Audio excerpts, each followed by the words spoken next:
지은아, 너 어제 속옷 차림으로 소파에 앉아 있었지? 여기 거실에 CCTV 있는 거 몰랐구나? 보기 좀 그랬어. 손님이라도 왔으면 어쩔 뻔했니? CCTV가 있었다는 걸 나는 몰랐다. 욕실에는 속옷 몇 개가 바닥에 젖은 채로 그 모든 건 의도된 무시였고 통제였다. 나는 조용히 메모장을 꺼냈다. 이 집에선 나는 투명인간이었다. 안녕하세요. 저는 경기도 용인에 사는 38살 윤지은입니다. 지금은 혼자 살고 있고 직장을 다니며 조용히 제 삶을 지켜가고 있어요. 하루하루 일하고 집에 오면 조용히 숨을 고르는 일상. 겉보기엔 평범하지만 그 안엔 오래도록 버티고 견뎌온 시간들이 숨어 있습니다. 저는 4살 연하의 남편 정우 씨와 34세 결혼했습니다. 연상연하 커플이라는 말도 사람들의 시선도 그냥 웃어넘겼습니다. 정우 씨는 따뜻하고 책임감 있는 사람이었고 무엇보다 저를 존중해줬거든요. 결혼하자는 말을 들었을 땐 정말 행복했습니다. 누군가의 가족이 된다는 게 설레기도 했고요. 하지만 그 사람의 엄마, 그러니까 제 시어머니는 처음부터 제가 마음에 들지 않으셨던 것 같습니다. 결혼식 날 너무 늙어 보이진 않겠지 하며 제 머리색을 지적하셨던 말이 아직도 생생합니다. 그래도 참았습니다. 세대 차이도 있고 시댁이라는 공간에 제가 들어가는 입장이니까 맞춰야 한다고 생각했거든요.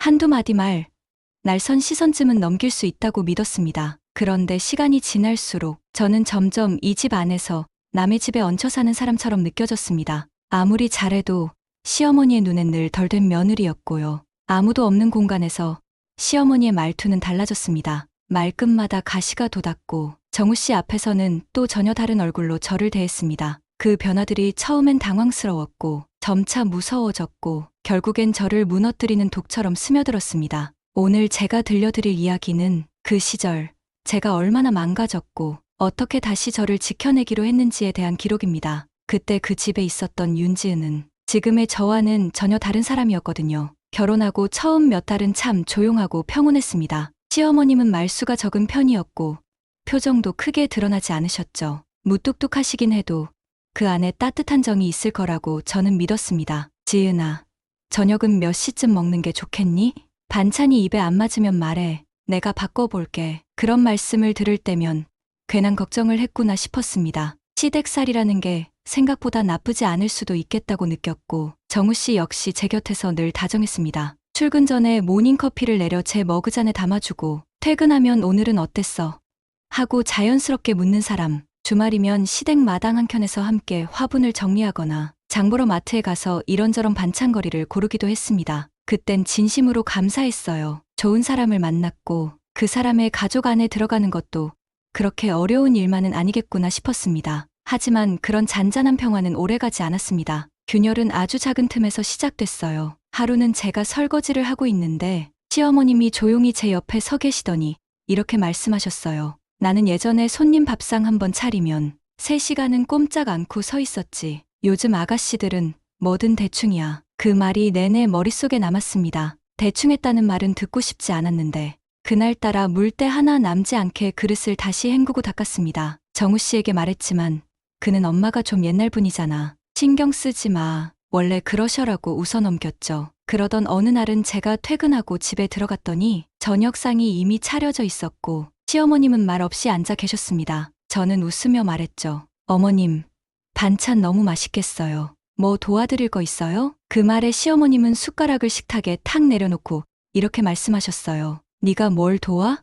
뭘 할 줄 안다고 그래. 돈 좀 번다고 늦게 들어와서는 손 하나 까딱 안 하고 밥 한 끼 얻어먹는 것도 감사한 줄 알아야지. 그 말에 수저 소리마저 멈췄고 정우 씨는 멋쩍게 물만 마셨습니다. 그날 이후로 저는 주방이 점점 낯설어졌습니다. 내가 들어갈 수 있는 공간이 아니라는 걸 자꾸만 느끼게 됐거든요. 주방뿐 아니라 거실, 현관, 세탁실, 시어머님의 발길이 닿는 곳마다 저는 점점 더 숨죽이게 됐습니다. 청소기 소리가 시끄럽다며 주말 낮에도 돌리지 못했고 세탁기 예약 시간도 기계에 너무 의존한다는 말에 눈치를 봐야 했습니다. 저녁에 책을 읽고 있으면 와이프가 저렇게 말이 없으면 남편이 얼마나 피곤할까 몰라 하는 소리를 웃으며 던지셨고 정우 씨는 그마저도 우리 엄마 말투 원래 좀 그래라며 넘겼죠. 가장 선명히 기억나는 날은 이랬습니다. 제가 친정엄마와 통화를 하고 있었는데 시어머님이 노크도 없이 방문을 열고 들어오셨어요. 누구랑 통화하니? 친정어머니요. 그렇게 조용조용 말하는 거 보니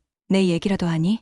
그냥 건강 괜찮으시냐고 물으셨어요. 그제야 시어머님은 고개를 끄덕이며 나가셨지만 그 순간 저는 알았습니다. 이 집에서 내 안부조차 마음대로 말할 수 없는 사람이 되어버렸다는 걸요. 그날 이후로 저는 아무도 보지 않는 휴대폰 메모장에 하루에 한 문장씩 써내려가기 시작했습니다. 역시 시댁은 들어가는 순간 내 자리는 사라지는구나. 결혼 후 1년쯤 지나자 시어머님의 말투는 조용히 그러나 명확하게 달라지기 시작했습니다. 어느 날 아침 평소보다 유난히 따뜻한 말투로 저를 부르셨습니다. 지은아, 얼굴빛이 좀 안 좋아 보인다.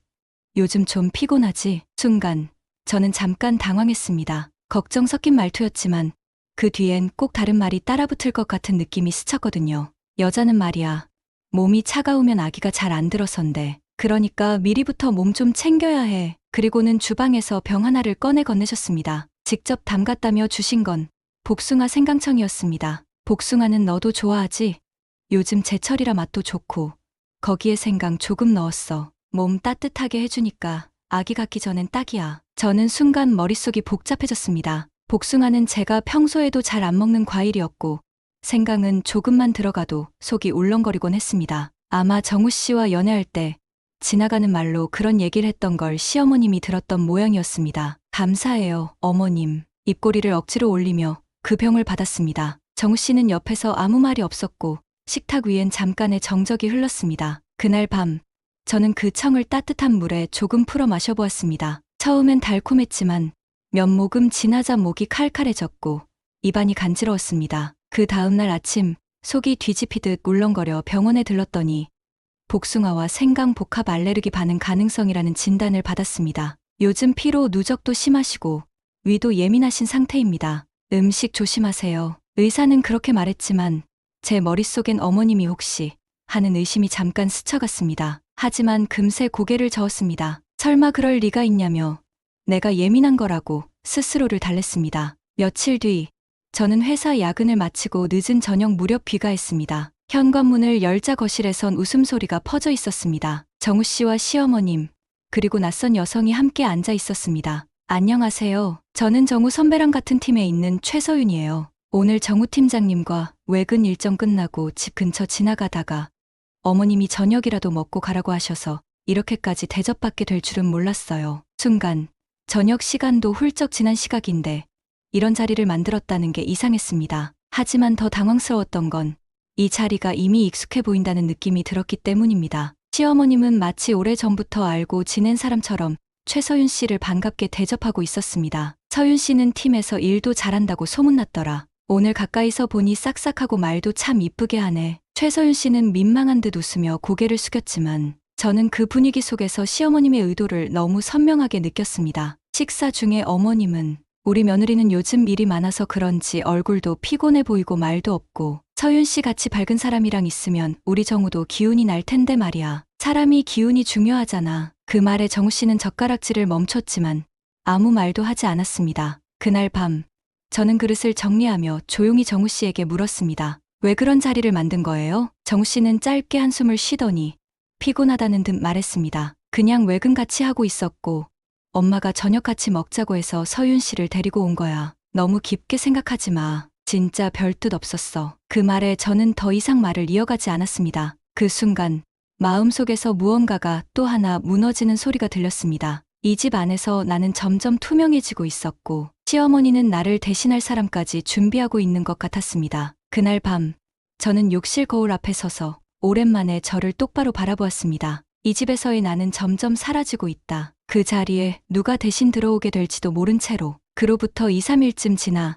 저는 평소보다 조금 일찍 퇴근했습니다. 현관을 조용히 열고 들어서자 낮게 깔린 웃음소리가 들렸습니다. 거실에는 정우 씨와 서윤 씨가 나란히 앉아 있었습니다. 테이블 위에는 다 마신 와인잔 2개와 과일 접시, 꺼져가는 향초 하나가 놓여 있었고 서윤 씨의 외투가 소파 등받이에 편하게 걸쳐져 있었습니다. 두 사람은 제가 들어온 줄도 모르고 한참 이야기를 나누고 있었습니다. 서윤 씨가 고개를 돌려 저를 보고 말했습니다. 지은 씨, 오늘은 좀 일찍 오셨네요. 저는 조용히 고개를 끄덕였고 정우 씨는 짧게 인사만 했습니다. 그날 밤 정우 씨는 먼저 잠들었습니다. 저는 거실 조명을 켜둔 채 와인잔을 하나 들어 올렸습니다. 잔 끝에는 아주 연한 립스틱 자국이 남아 있었습니다. 빛에 비춰보지 않으면 알아차리기 힘들 만큼 아주 미세하게. 저는 잔을 치우지 않았습니다. 그저 거실 창밖 어둠 속으로 조용히 시선을 던졌습니다. 확신할 수는 없었습니다. 하지만 그날 느껴졌던 공기는 명백히 낯설고 묘하게 따뜻했습니다. 마치 이 집에서 제가 몰랐던 이야기가 조금씩 만들어지고 있다는 듯이 말입니다. 그날 이후 저는 더 이상 시어머님의 말 한마디, 눈빛 하나도 가볍게 넘길 수 없게 되었습니다. 아가야, 그런 잠옷 입고 자면 정우가 질릴지도 몰라. 여자는 잘 때도 분위기를 챙겨야지. 그 말에 손에 들고 있던 빨래 바구니가 순간 흔들렸습니다. 그녀의 시선은 제 잠옷 위를 훑었고 저는 본능적으로 팔을 모아 끌어안았습니다. 요즘 정우 씨와는 침대에서도 대화가 줄어들고 있던 참이었습니다. 그 말 한마디가 은근히 그러나 깊게 파고들었습니다. 어느 날 아침 일찍 일어나 화장실에 가려다 베란다 문을 열었는데 세탁기가 돌아가고 있었습니다. 안에는 셔츠와 수건, 다른 옷들이 규칙적으로 돌고 있었지만 그 한쪽 구석 빨래 바구니 바닥에 제 속옷 몇 개만 따로 구겨진 채 던져져 있었습니다. 그때 뒤에서 들려온 말, 얘야, 속옷은 이런 데 던져두는 거 아냐? 위생 개념이 그렇게 없는 거니? 그 집 엄마는 이런 기본적인 것도 안 가르쳐 줬어? 목소리는 낮았지만 그보다 더 무거운 건 말끝에 숨은 조롱이었습니다. 며칠 뒤 주말 오후 거실에서 책을 읽고 있는데 시어머님이 갑자기 말했습니다. 너 어제 속옷 차림으로 소파에 앉아 있었지? 여기 거실에 CCTV 있는 거 몰랐구나. 보기 좀 그랬어. 손님이라도 왔으면 어쩔 뻔했니? 저는 얼어붙은 채 아무 말도 못했습니다. 이 집에 내 자유는 없구나. 그 생각이 퍼지던 그날 밤, 정우 씨는 무심하게 말했습니다. 자기, 요즘 너무 예민한 거 아냐? 엄마는 그냥 집 단속 차원에서 CCTV 다신 거잖아. 그러곤 다시 핸드폰을 들여다봤습니다. 며칠 뒤 시어머님이 커피를 타주시며 조용히 말했습니다. 정우가 그러던데 요즘 병원 자주 다닌다며? 결과는 저는 아무렇지 않게 건강검진이라고 넘겼지만 시어머님의 눈빛은 날카로웠습니다. 정우는 딱 하나뿐인 내 자식이야. 그 아이에게 후손이 없다는 말, 그건 너무 가혹하지 않니? 사람 몸이야 뭐 어쩔 수 없다지만 마음은 준비가 돼 있어야 하는 거잖아. 넌 준비가 된 거니? 그 말은 칼날 같았습니다. 눈빛은 웃고 있었지만 말은 심장을 찔렀습니다. 저는 아무 말도 할 수 없었습니다. 손에 든 커피잔만 가만히 내려놓았죠. 그날 밤 저는 언젠가 이 집을 떠나야겠구나 하는 막연한 생각이 들었습니다. 아직은 때가 아니지만 이대로라면 오래 버티긴 어렵겠다는 자각이 마음 한편에 고이기 시작했습니다. 마음속에서 무언가 조용히 부서지고 있었고 그 조각들이 제 자존감을 아프게 긁고 있었습니다. 이 집은 나를 조금씩 죽이고 있다. 병원에서 임신 가능성이 희박하다는 진단을 받은 날, 저는 한참을 주차장에 앉아 있었습니다. 입을 다문 채 전화기를 손에 쥔 채로 아무에게도 정우 씨에게조차 말할 수가 없었습니다.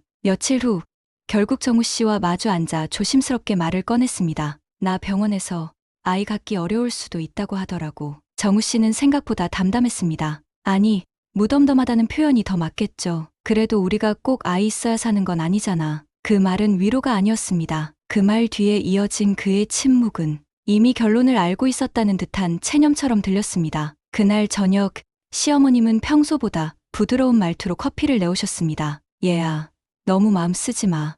의학이란 게 또 어떻게 될지 모르는 거니까. 잔잔한 미소, 낮은 목소리, 그리고 그 말들 사이사이 스며든 묘한 거리감. 마치 이제부터는 다른 단계를 준비하고 있다는 듯한 기분이 들었습니다. 며칠 뒤 시어머님은 새벽같이 저를 부르셨습니다. 지은아, 몸이 계속 예민할 텐데 이거 한번 마셔봐. 예전에 정우 삼촌 며느리도 이걸로 효과 좀 봤거든. 말씀하신 건 한약 냄새가 섞인 즙 같은 액체였고 병에 라벨도 없었습니다. 뭐가 들었는지는 글쎄 약초 몇 가지 넣었지. 예전부터 내려오던 거라 자세히는 몰라. 몸에 좋은 거라고 하니까 한번 먹어봐. 기운 날 거야. 저는 한 모금 마신 직후부터 입안이 따끔거리고 혀끝이 얼얼해졌습니다. 그리고 곧 속이 울렁거리며 식은땀이 맺혔습니다. 어머, 어지럽니? 괜찮아. 아침을 안 먹어서 그럴 거야. 시어머님은 그렇게 말하며 등을 쓸어주셨습니다. 하지만 저는 알 수 있었습니다. 그 순간 그 사람의 손이 전혀 따뜻하지 않았다는 것. 그 즙을 한 모금 마신 지 10분도 지나지 않아 입안이 마비되듯 저리고 눈앞이 핑 돌기 시작했습니다. 속이 심하게 울렁거리고 호흡이 가빠져 급히 병원 응급실로 실려갔습니다. 의사는 복합약제로 인한 강한 알레르기 반응이라고 했고 조금만 늦었더라면 아나필락시스 쇼크로 위험할 뻔했다고 말했습니다. 그건 사고가 아니었습니다. 의도적으로 무언가를 확인하려는 시도. 며칠 뒤 시어머님은 식사 자리에서 저를 힐끗 보며 말문을 열었습니다. 지은인 요즘 들어 참 조용해졌더라. 어쩜 내가 말을 해도 대답도 없고 집에 있어도 없는 사람 같아. 우리 정우도 그런 분위기에 지친 것 같더라. 그러곤 아무렇지도 않게 반찬을 옮기시며 말을 이었습니다. 정우야, 너희 회사에 서윤이란 아가씨 있잖니? 전에 한번 집에 왔었잖아. 그 아가씨 참 싹싹하고 눈치도 빠르더라. 말투도 예쁘고 표정도 맑고 나는 그날 이후로 계속 마음에 남더라. 너는 어때? 정우야, 그런 아이랑 있으면 훨씬 편하고 밝지 않아? 그 말에 정우 씨는 젓가락을 멈추고 시선을 피했습니다. 엄마, 그런 얘기까지는. 아니, 그냥 예시로 말한 거야. 예시, 요즘은 이혼도 재혼도 흠이 아니잖니? 정우야, 엄마 보기엔 너 요즘 많이 지쳐 보이던데 괜찮니? 그때 저는 알았습니다. 시어머니는 이 상황을 단순한 실망이나 갈등이 아니라 이혼이라는 결론을 향해 천천히 아주 치밀하게 몰아가고 있다는 것. 식탁 위, 김이 서린 국그릇 안에서도 그 사람의 냉정한 계산이 느껴지는 듯했습니다. 나는 지금 시험대 위에 올려진 며느리였고 저 사람은 이미 정답지를 따로 가지고 있었다. 며칠간은 조용했습니다. 시어머님도 정우 씨도 마치 아무 일도 없었다는 듯 일상을 흘려보냈고 저 역시 말수가 줄었습니다. 그 집 사건 이후 제 몸은 쉽게 회복되지 않았고 마음은 더욱 불안해졌습니다. 그러던 중 평일 낮 시간 반차를 내고 병원에 다녀온 뒤 집으로 돌아왔을 때였습니다. 현관을 여는 순간 정우 씨의 웃음소리가 거실에서 들렸습니다. 서윤아, 그때 진짜 깜짝 놀랐다니까. 부장님이 그렇게까지 말할 줄은 몰랐잖아. 낯익은 이름. 저는 조심스레 신발을 벗고 거실 쪽으로 걸어갔습니다. 정우 씨와 서윤 씨가 소파에 나란히 앉아 있었습니다. 시어머님은 주방에서 과일을 깎고 계셨고 세 사람은 전혀 어색함 없는 분위기였습니다. 지은이 왔니? 오늘은 일찍 왔네. 시어머님의 말에 정우 씨가 돌아봤지만 아무 말도 하지 않았습니다. 선배가 반찬했다고 하셔서 점심시간에 우연히 마주쳤어요. 어머님이 식사하고 가라고 하셔서 잠깐 들른 거예요. 서윤 씨는 살짝 웃으며 고개를 숙였습니다. 그러고는 곧 그녀의 시선은 제 눈을 정면으로 바라보고 있었습니다. 그날 저녁 정우 씨는 침묵 속에서 식사를 마쳤고 서윤 씨는 먼저 일어났습니다. 정우야, 잠깐 데려다 주고 와라. 늦었잖니. 시어머님의 말에 정우 씨는 망설이지 않았습니다. 금방 다녀올게. 문이 닫히고 집 안엔 저와 시어머님만 남았습니다. 지은아, 너 너무 예민하게 굴지 마. 사람이란 게 기운이 잘 맞는 사람하고 어울리는 법이야. 그 말은 더 이상 오해가 아닌 의도로 들렸습니다. 그리고 다음 날 제가 출근하려고 차에 타려던 순간 브레이크가 이상하게 밀리는 느낌이 들었습니다. 다행히 속도를 내기 전이었기에 주차장에서 그대로 멈춰섰습니다. 정비소에 차를 맡긴 결과 브레이크 호스에 누군가 일부러 건드린 듯한 미세한 긁힘과 연결 이상이 발견됐다는 말을 들었습니다. 이건 자연스럽게 마모된 건 아닌데요. 누가 손댄 흔적처럼 보여요. 혹시 최근에 어디 막히셨던 적 있나요? 아무 말도 할 수 없었습니다. 불안감이 온몸을 감쌌습니다. 그리고 며칠 후 다시 시어머님이 집을 내오셨습니다. 이번에는 갈색 병에 정체를 알 수 없는 액체가 담겨 있었습니다. 이건 지난번보다 약한 거야. 위에 부담 안 가게 내가 직접 다린 거거든. 너무 놀라진 마. 몸이 예민해서 그랬을 거야. 이번엔 괜찮을 거야. 저는 아무 말 없이 그 병을 다시 식탁에 내려놓았습니다. 그날 밤 저는 비로소 깨달았습니다. 이제 이 집에 있는 한 언제 어떤 방식으로든 더 큰 위기가 닥칠 수 있다는 걸. 그리고 정우 씨의 눈빛 속에서 더는 함께 싸워줄 사람이 없다는 사실도요. 나는 더 이상 기다리지 않겠다. 이제부터는 나를 지키기 위한 준비를 시작해야 할 시간이다. 이제 이 집은 저를 파괴하기 위한 공간처럼 느껴졌습니다. 무심한 듯 반복되던 일상의 파열음은 어느 순간부터 의도적이고 계획적인 소음이 되어 있었습니다. 저는 즙이 담긴 갈색 병을 따로 보관해 두었습니다. 병원 응급실 진료 기록, 복합약제 알레르기 진단서, 병 내부 액체 성분 분석 요청서까지. 그 즙은 단순한 호의가 아닌 생명을 위협할 수 있는 물질이었음을 증명할 증거가 하나씩 쌓여갔습니다. 브레이크 사고 역시 정비소 진단서와 기사님의 멘트를 녹음해 두었습니다. 이건 그냥 다른 건 아닌데요. 누가 살짝만 손봐도 이 상태 나옵니다. 일부러 손댄 걸 수도 있어요. 그날 밤 저는 정우 씨가 잠든 후 몰래 그의 휴대폰을 열었습니다. 지문은 아직 등록돼 있었으니까요. 카톡 대화창엔 어머니와 주고받은 메시지가 있었습니다. 지은이는 병원 언제 가니? 반차 내고 점심에 병원에 간대요. 오늘 서윤이 데리고 집에 올래? 왜요? 엄마, 밥 해줄게. 알았어요. 물어볼게요. 심장이 조여오는 느낌이었습니다. 이건 단순한 시집살이가 아니었습니다.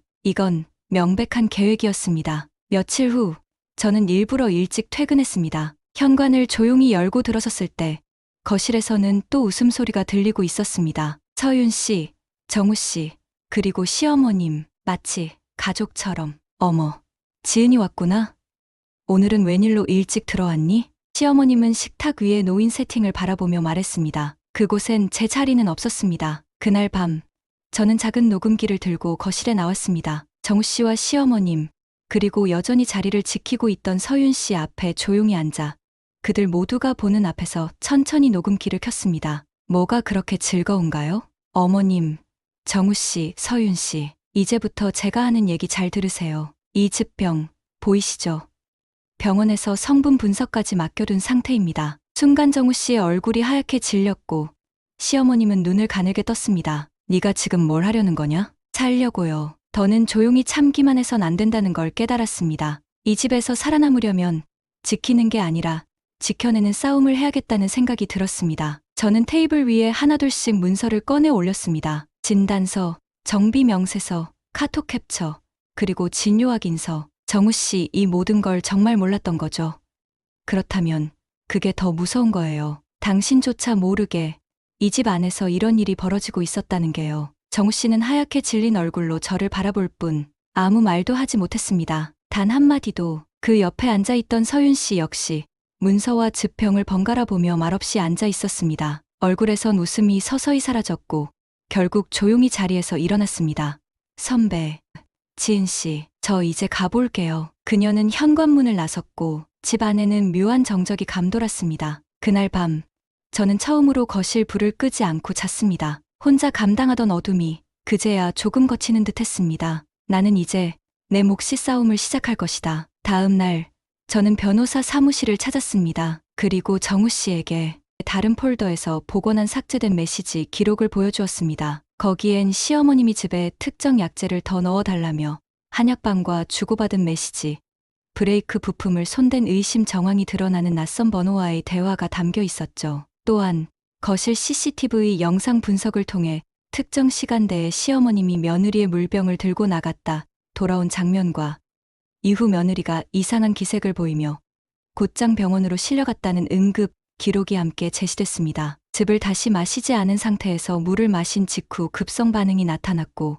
병원 측은 이물질 섭취 가능성을 의심했습니다. 지은 씨는 즙 이후 유사한 성분에 극도로 경계하고 있었고 물 외에 다른 것을 마시지 않았다는 진술이 결정적 단서가 되었습니다. 모든 퍼즐이 맞춰진 순간 정우 씨는 그 자리에 얼어붙은 듯 멈췄습니다. 그는 충격과 혼란 속에서 한동안 말을 잇지 못했고 마침내 어머니를 향해 조심스럽게 입을 열었습니다.